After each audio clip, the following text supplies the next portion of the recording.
Hi everyone, Mike again here with MEG Motors. Today we're going to be working on this gas-powered hedge trimmer. We don't really know much about it other than the fact that it doesn't run. It's also a brand I've never heard of. It's Maruyama. So I've never heard of that brand, so I really don't know anything about this one. Although it's made in Japan, like a lot of these small engine devices, so I'm not expecting it to be too much different than the ones that we've worked on before. But so we're going to do an evaluation of this one. We're going to do a couple of tests to see if we can figure out why this one doesn't run and see if we can get it running again. So let's get started.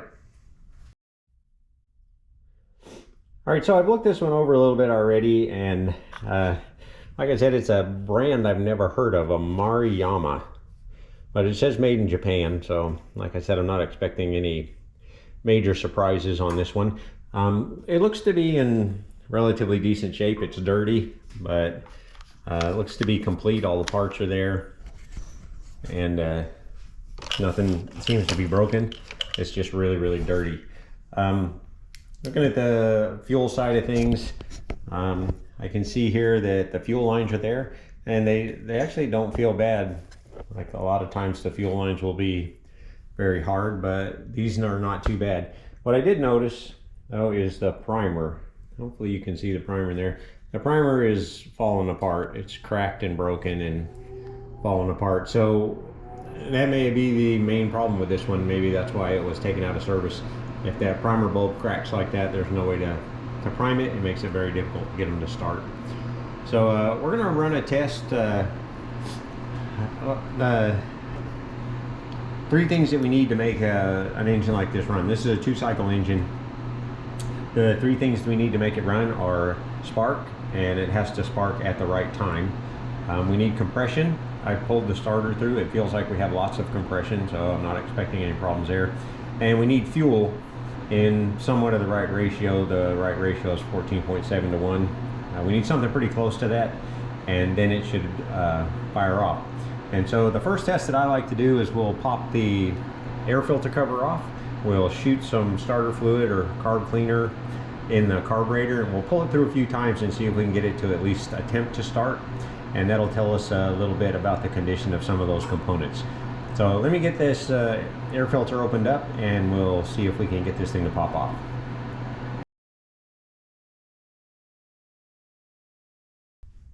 All right, so I have the air filter cover off of this one. We're going to go with the choke open and the throttle open.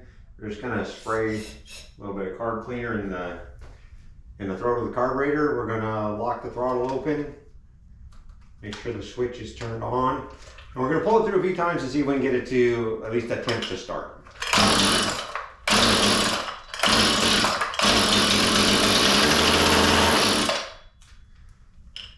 All right, very good. So you heard that, it popped right off, which is a good sign. So that means we have the spark plug, it's sparking at the right time, and we have enough compression to make this run. So we know we're dealing with a fuel issue of some sort. We know the primer bulb is cracked, but we're gonna go ahead and pull the carburetor off of this one. We're gonna go through the carburetor, check it out. That's where I see most of the problems with these small engines, and see if we can make this one run again. So let me reset the camera and we'll get started. All right, so let's get the carburetor off of this one. We got 2 screws here to hold it on. We're gonna have a throttle cable and a couple of fuel lines, and we should be able to get this carburetor off. It's very dirty. Looks like this has been used a fair bit. But it sounded good when it started on starter fluid, so it's a good sign.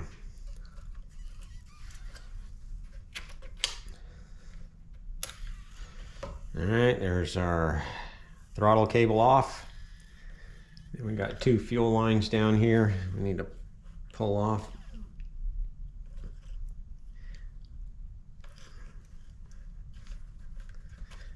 There's the first one.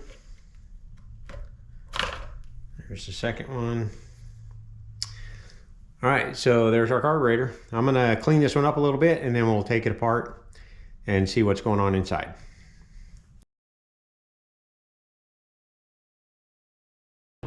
So we're going to get started on this carburetor. We're going to open it up and see what's going on in there. This is a barrel style carburetor. You may be used to seeing carburetors that have a butterfly valve. for the throttle opening, but this one has a barrel inside that rotates and opens the throat of the carburetor. Hopefully you can see that in the camera. The important thing about these, when the throttle quadrant is rotated, it should rise up out of the body of the carburetor like this one's doing. There's a couple of different mechanisms that make that happen. On this one, this plastic post that is right here rides on a ramp underneath the quadrant there, and so when you rotate it, it rises up out of the body of the carburetor. Sometimes that post will be broken off and the quadrant won't rise anymore, and if that happens, this carburetor won't work. When it rises up, it alters the position of the needle in the throat of the carburetor and allows more fuel to come in. So it's important that it rises up. So that part looks okay. So we're going to open this one up. Like I said, hopefully you can see now that this primer bulb is rotten and falling apart. These little carburetors are pretty ingenious little devices. I really like them. This one is a Walbro. Like I said, I've never heard of the brand of this hedge climber, but it's using a standard Walbro carburetor, just like most of them use. And so this is a Walbro, has an integrated primer bulb. And so it's going to have a fuel pump, both a fuel pump and a metering chamber on this carburetor. So it will both pump the fuel out of the fuel tank and it will meter it into the engine. So we're going to take this apart right quick and see what's going on inside.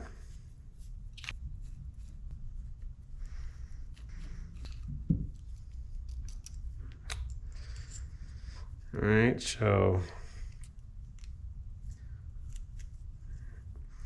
there's our primer bulb and falling apart. Part off right here. This is our metering diaphragm right here. I'm gonna pop that off. This is where we see most of our problems on these carburetors, and oh yeah. Something in the gas today makes these metering diaphragms get very, very rigid. This should be very, very soft. Kind of like the outside of it is very soft out here. This middle part should be very soft as well. And this one is very, very rigid. So when they get rigid like that, they won't work. So that's definitely a problem. Let me see if I'm going to try to pull the gasket off of here as well.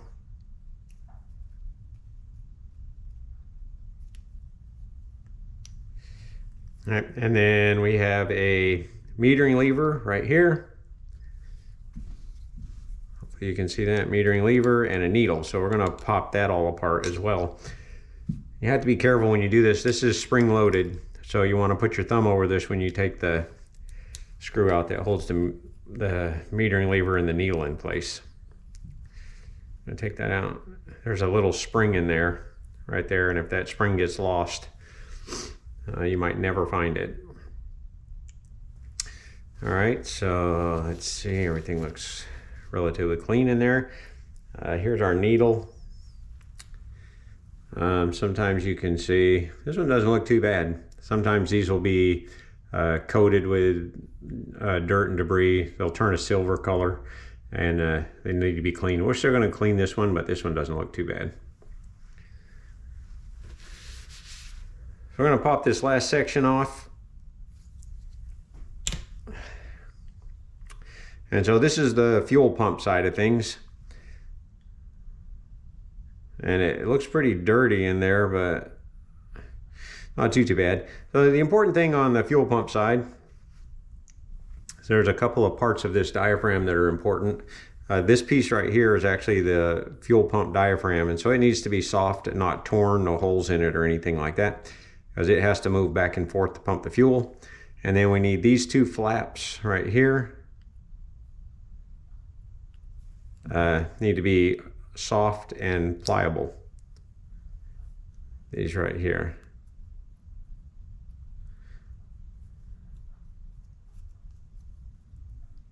And these feel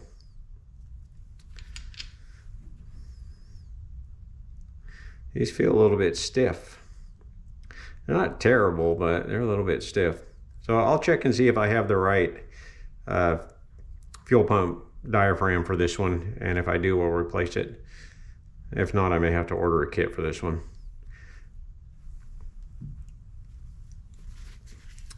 And then there's a screen in here, right here, that filters the fuel. That screen needs to be clean and clear, and it looks pretty good.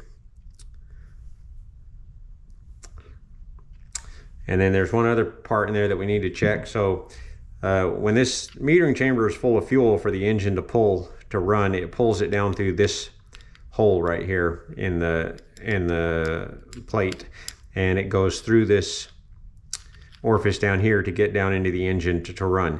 And so there's actually a one-way valve in here. So inside this piece right here, there's a small rubber disc. And when we pump the primer, we're gonna pull a vacuum in this part of the carburetor right here to pull fuel through the carburetor. And if that one-way valve doesn't work, instead of pulling fuel into the carburetor, we'll just pull air in through this valve. So there's a little rubber disc in there that needs to be in there and intact. And I can see that this one's okay. You can just look in there and see it. If that diaphragm or that rubber disc is gone, you'll be able to see light through that hole. And so we don't want to be able to see light through the hole. So you can see it looks good. I don't see any light coming through there.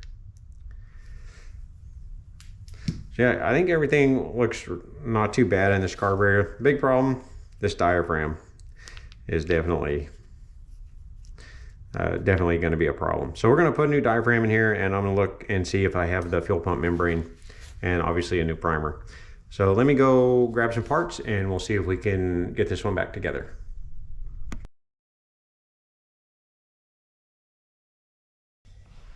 All right, so I didn't have all the right parts that we needed for this carburetor, so I did have to order a kit. And so in this kit, we have the gasket and the fuel pump membrane. This is 2 pieces. Stuck together right now, but these are the 2 pieces that make up this piece. We got a new diaphragm to replace our bad one, our stiff one, and a new gasket that goes with the metering diaphragm. This is a spare diaphragm that came in the kit. We won't need that one. It came with a new needle, a new metering arm, and a new metering shaft. It didn't come with a spring, which is fine. Our spring's okay. Sometimes they come with a spring, sometimes they don't. It came with a new primer bulb, and it came with a new gasket for mounting the carburetor.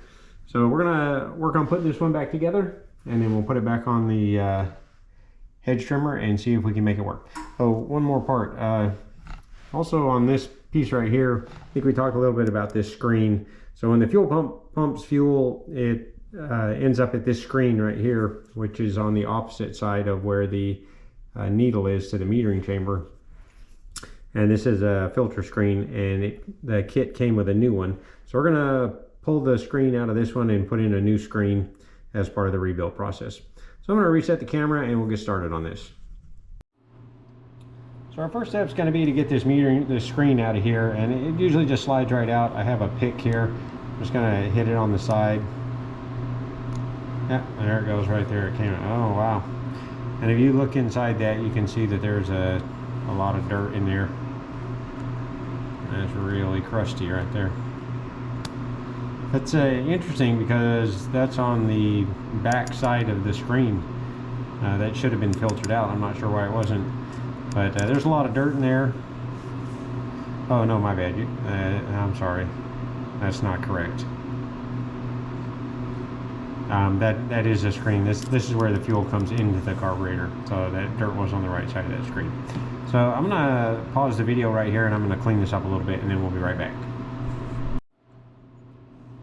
Okay, so I've got that cleaned up a little bit. Hopefully you can see that better than it was. And so we're going to work on putting a new screen in there. And so the screen comes like this. It's bent up on the edges. We're going to place it in place on this opening. It can be a little challenging to push that in. So what I like to do is take a small 1/4" drive socket that's the right size, and I'll set it right on top of the screen and use that to push it in.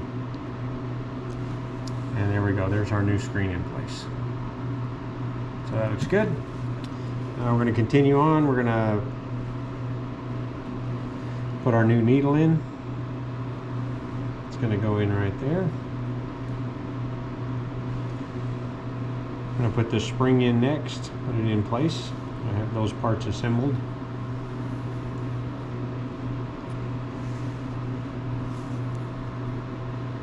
and I'll put the metering lever on its shaft.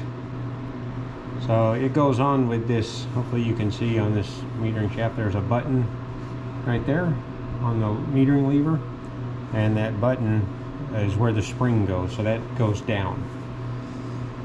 We're going to put that shaft on. And then I'll set this on top of the spring first and then work it under the needle.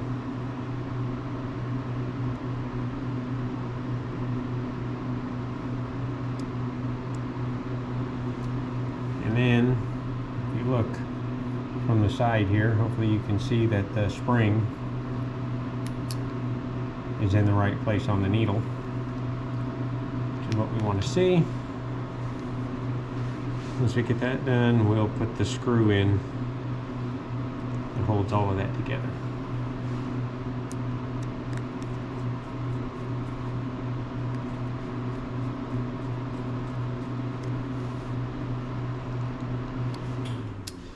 All right. Again, this is a Walbro carburetor, and anytime we replace the metering lever with a new one, we need to confirm that it's at the right height. So the height of the metering lever is important. Too high or too low, and it will flood or starve the carburetor for fuel. And so we looked at the carburetor. It says on the side right there, hopefully you can see that, it says WYL. And so we have this metering gauge right here, which will have similar lettering on it. And so you find one that matches the carburetor. In this case, we have WYL right there. And so that means that we're going to use this edge, and we're going to hold that up on the body of the carburetor. And if everything's correct, the metering lever should just barely touch the gauge. And this one is perfect. So we're good there. So let's go ahead and put this carburetor back together. We're going to start by assembling the fuel pump side. And in this case, the gasket's going to go on first, because, let me flip that over. Gasket will go on first because the fuel pump membrane needs to, the one-way valves that we talked about, these flaps that act as one-way valves, need to be up against this surface of the carburetor. So we need to put this on this way.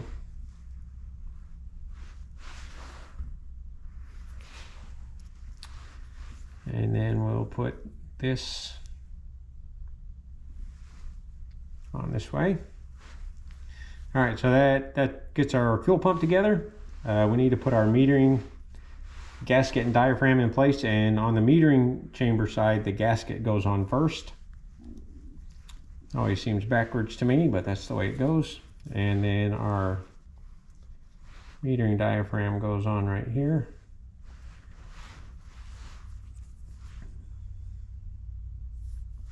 Then we need this piece here.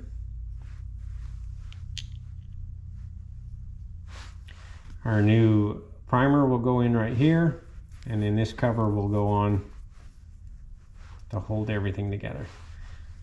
And then our 4 screws.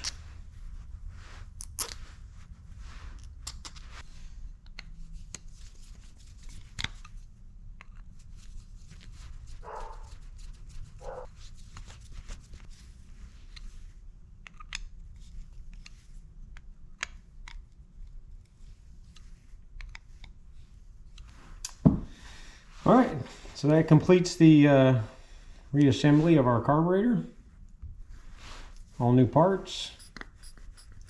And so we're going to put this back on the hedge trimmer and see if we can make it run.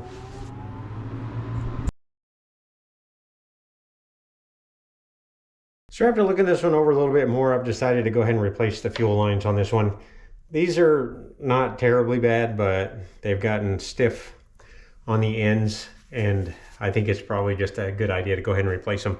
So I'm going to pop the, there's a rubber stopper in the gas tank on this one. I'm going to pop this stopper out of the gas tank, and it should be relatively easy then to replace the fuel lines. So here's the stopper.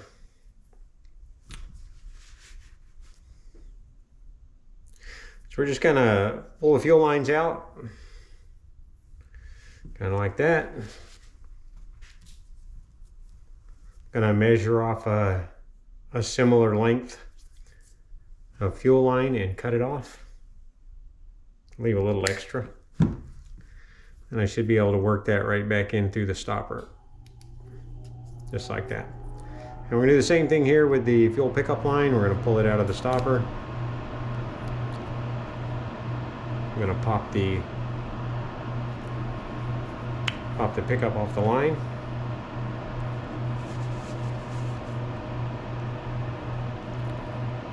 We'll measure out a similar length of line.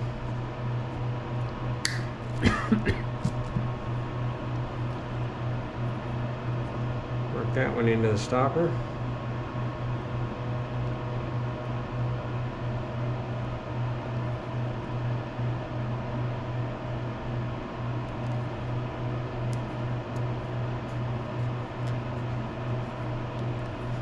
Put our pickup back on.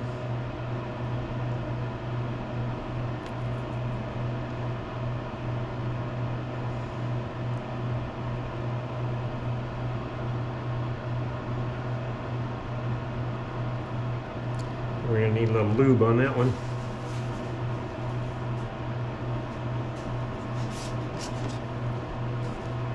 You can see from the old fuel line that the stopper, the nipple on the stopper is quite a bit larger than the fuel line, so it's going on a little bit hard. So I put a little lubricant on the stopper and we'll see if we can get, there we go.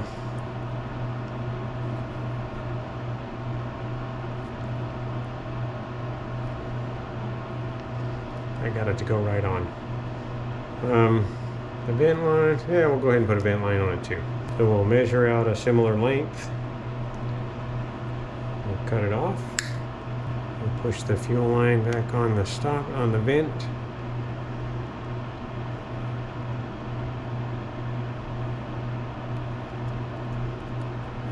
All right, so now we're gonna work the stopper back into the fuel tank.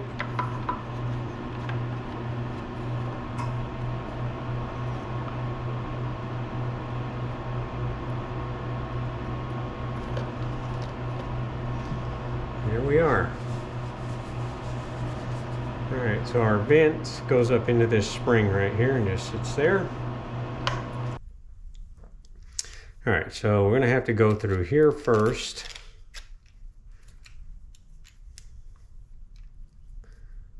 Then through the carburetor. Then through the gasket. And then put the carburetor in place.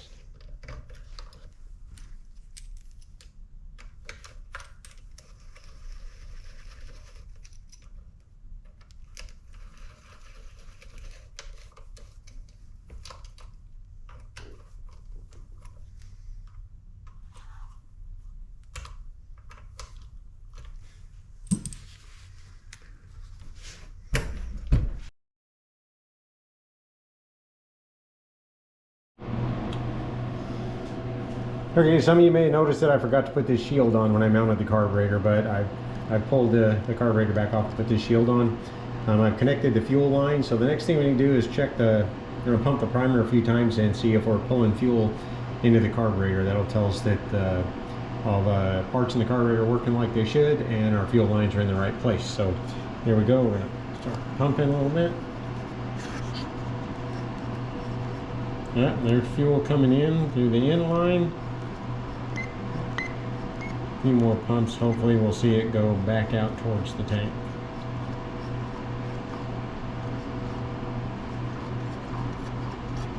And there it goes. Alright, so that means we've got everything connected, our carburetor's built, so the next thing to do is a test start and see if we can make this thing run.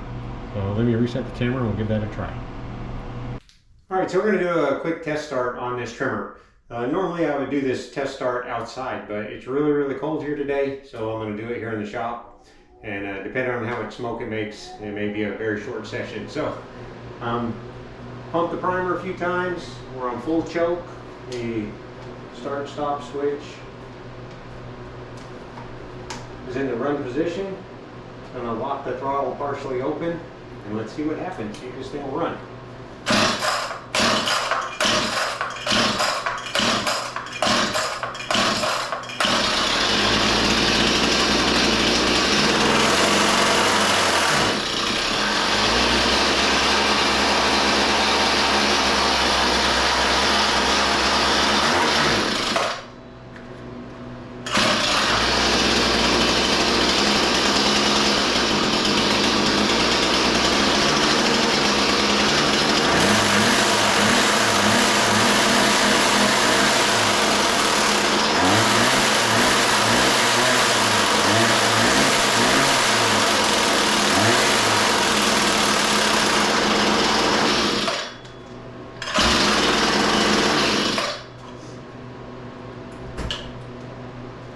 Alright, so that actually sounded pretty good. It started not too hard and runs good. The blade moves like it should. It's making a little bit of noise. I think we probably need to lube the blade a little bit.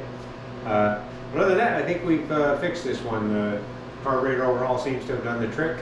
We'll do a little more maintenance, lube up the blade, and we'll try cutting some hedges when we get a chance after it warms up a little bit and make sure this one's okay. But I think this one's good.